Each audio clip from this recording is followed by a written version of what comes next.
ബൽറാം നെടുങ്ങാടിയിലേക്ക് കൂടി പോകുന്നു. ബൽറാം അവിടുന്ന് മൂവിംഗ് ആണ്. ഇപ്പോൾ ബൽറാം നിൽക്കുന്നത് എവിടെയാണ്? ഈ പറയുന്ന രജൗരി മേഖലയിലൊക്കെ കാര്യമായ വീടുകൾക്ക് തകരാറും കാര്യമായ ജീവഹാനിയും സാധാരണ മനുഷ്യരുടെ ജീവഹാനിയും ഉണ്ടായിട്ടുണ്ടെന്ന് അറിയുന്നു. 10 പേർ എന്നുള്ളത് സ്ഥിരീകരിക്കാമോ ബൽറാം?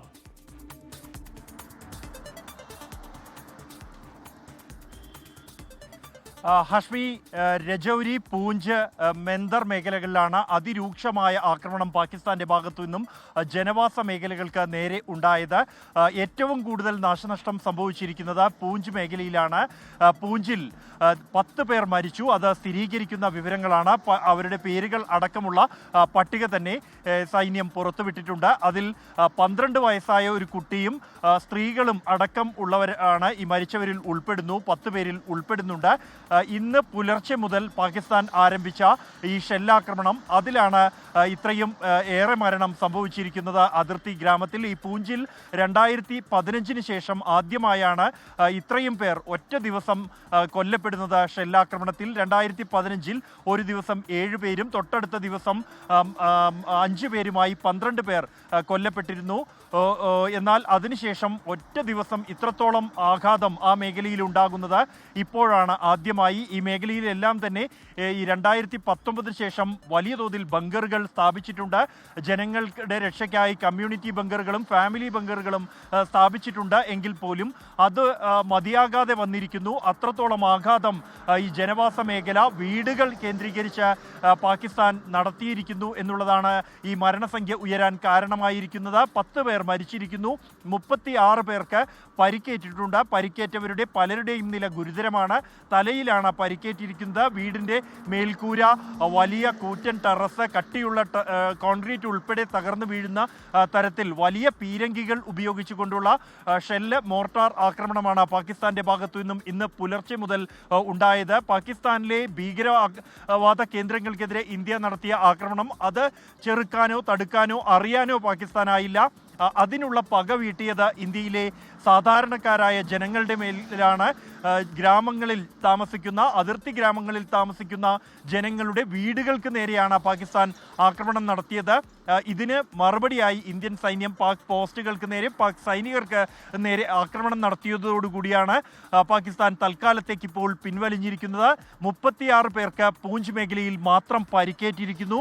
ഒപ്പം തന്നെ 10 പേർ മരിച്ചിരിക്കുന്നു പാകിസ്ഥാന്റെ ഷെല്ലാക്രമണങ്ങളിൽ. അത് ഭൂരിഭാഗം പേർക്കും തലയിൽ തന്നെ പരിക്കേറ്റിരിക്കുന്നു. വീടിന്റെ മേൽക്കൂര ഉൾപ്പെടെ തകർന്നു വീണാണ് ഇത്തരത്തിൽ പരിക്കേൽക്കുന്ന സാഹചര്യം ഉണ്ടായിരിക്കുന്നത്. ഇതിന് തക്കതായ മറുപടി തന്നെ നൽകാൻ സൈന്യം സജ്ജമാണ് എന്ന് സൈന്യം വ്യക്തമാക്കിയിട്ടുണ്ട്. ഒപ്പം തന്നെ രജൗരി മേഖലയിലും നിരവധി വീടുകൾ തകർന്നിരിക്കുന്നു. കൂടാതെയാണ് മറ്റ് ഉറി അടക്കമുള്ള ഭാരമുള്ള ഉറി അടക്കമുള്ള മേഖലകളിലും വീടുകൾക്ക് നേരെ ആക്രമണം ഉണ്ടായിട്ടുണ്ട്. എങ്കിൽ പോലും വലിയ തോതിലുള്ള ആക്രമണം ഉണ്ടായിരിക്കുന്നത് ഈ പൂഞ്ച് മേഖലയിൽ തന്നെയാണ്. മരണസംഖ്യ ഉണ്ടായിരിക്കുന്നതും പൂഞ്ച് മേഖലയിലാണ്. പൂഞ്ചിൽ മാത്രം 10 പേർ മരിച്ചിരിക്കുന്നു. ഇപ്പോൾ ഈ ഇന്ത്യയുടെ പ്രത്യാക്രമണത്തിന് പിന്നാലെ പാക് സൈന്യം തൽക്കാലത്തേക്ക് പിൻവാങ്ങിയിരിക്കുന്നു. ഇതോടുകൂടിയാണ് പരിക്കേറ്റവരെ ആശുപത്രിയിൽ എത്തിക്കാൻ പോലും കഴിഞ്ഞിരിക്കുന്നത്. ഈ സാഹചര്യം ഇപ്പോൾ പാകിസ്ഥാൻ വെടിയുതിർക്കുന്നില്ല എങ്കിൽ പോലും ഈ അതിർത്തി ഗ്രാമങ്ങളിലെ ജനങ്ങൾ വലിയ ആശങ്കയിൽ തന്നെയാണ്. 10 പേർക്ക് ഒറ്റ ദിവസം മണിക്കൂറുകൾ കൊണ്ട് ജീവൻ നഷ്ടപ്പെടുന്ന സാഹചര്യം ഉണ്ടായിരിക്കുന്നു. നിയന്ത്രണ രേഖയോട് ഏറെ ചേർന്ന് കിടക്കുന്ന ഗ്രാമീണ പ്രദേശമാണ്.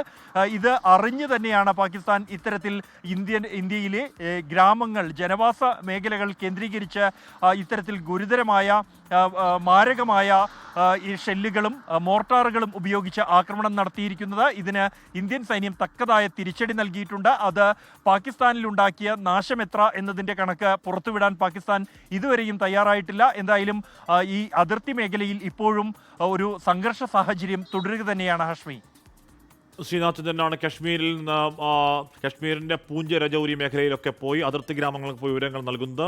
ഈ പറയുന്ന വലിയ ഷെല്ലാക്രമണം ഉണ്ടായിട്ടുള്ള ദൃശ്യങ്ങളാണ് പ്രേക്ഷകർ കാണുന്നത്. അത് കഴിഞ്ഞ തുടർച്ചയായ 10-13 ദിവസങ്ങൾ നമ്മൾ കാണുന്നതാണ്.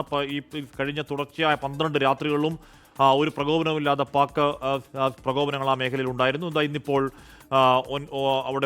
അവിടുത്തെ പ്രധാനപ്പെട്ട 9 ഭീകരാക്രമണ കേന്ദ്രങ്ങൾ നോക്കി നടത്തിയ ആക്രമണത്തിനുള്ള ഒരു അവരുടെ പ്രതികാരം എന്നുള്ള നിലയ്ക്കാണ് സാധാരണക്കാർക്ക് നേരെയുള്ള ഷെല്ലിംഗ്. 10 സാധാരണക്കാർ അവിടെ കൊല്ലപ്പെട്ടു എന്നാണ് അറിയാൻ കഴിയുന്നത്. അതിൽ 12 വയസ്സുള്ള ഒരു കുഞ്ഞു പോലുമുണ്ട്, അല്ലെങ്കിൽ ഒരു കുട്ടി പോലുമുണ്ട്. അത് അവരുടെ സ്ഥിരം പരിപാടിയാണ് ഈ സാധാരണക്കാരെ സിവിലിയൻസിനെ ലക്ഷ്യം വെക്കൽ. അപ്പോൾ അതിന് ശക്തമായ തിരിച്ചടി പാകിസ്ഥാന് ഇന്ത്യൻ സൈന്യം കൊടുത്തിട്ടുണ്ട്.